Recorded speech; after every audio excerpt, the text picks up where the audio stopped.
Now, the Philippine government is expected to sign a peace deal with the biggest Muslim rebel group in Southeast Asia.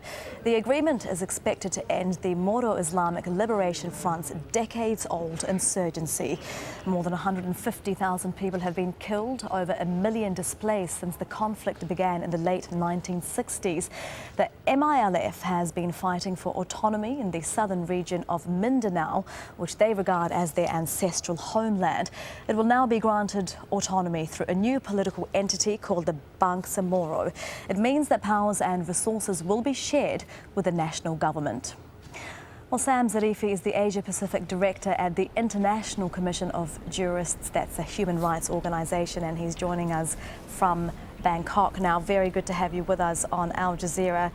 Just firstly, Philippine leaders, including the current president, Benigno Aquino's own mother, Corazon Aquino herself, during at one stage, they've all failed to end this violence in the south, haven't they? Just how significant do you think this deal is, and can it bring an end to the bloodshed?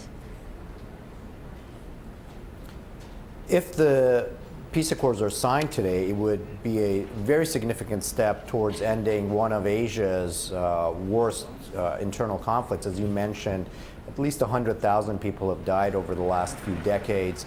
More than 1 million displaced and forced to flee their homes. It's a conflict that people forget, but for those of us who've been to Mindanao, it was a wild, lawless, insecure place. And as you mentioned, the government of the Philippines has tried significant violence.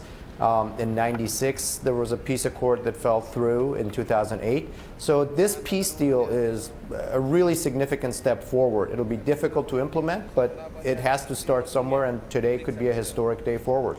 What do you think will be the greatest difficulties in implementing this deal? And one thing that does stand out is that some significant groups in Mindanao are being excluded from the deal.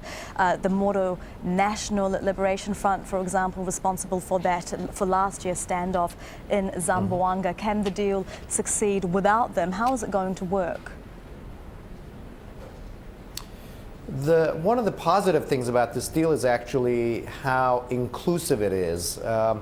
Both sides, the MILF and the government, have really tried to reach out to civil society groups. Very importantly, they've tried to reach out to women, for instance, and the youth, and the Christian groups, indigenous communities. So in that sense, it's also a very historic model for such deals in Asia and around the world. But as you mentioned, there are a lot of people who have benefited from the lawlessness and the insecurity of the region. And so on the insurgent side, we have some groups, the MNLF, which had its own peace deal that fell apart in 1996. You also have some, frankly, terrorist and criminal groups, the Abu Sayyaf group, who are mostly engaged in extortion and kidnapping. And then you have government warlords, the Ampatuan family, the Mungadato family. These are people who became governors, mayors, and had their own private armies. So it's in their interest to try to stop this deal.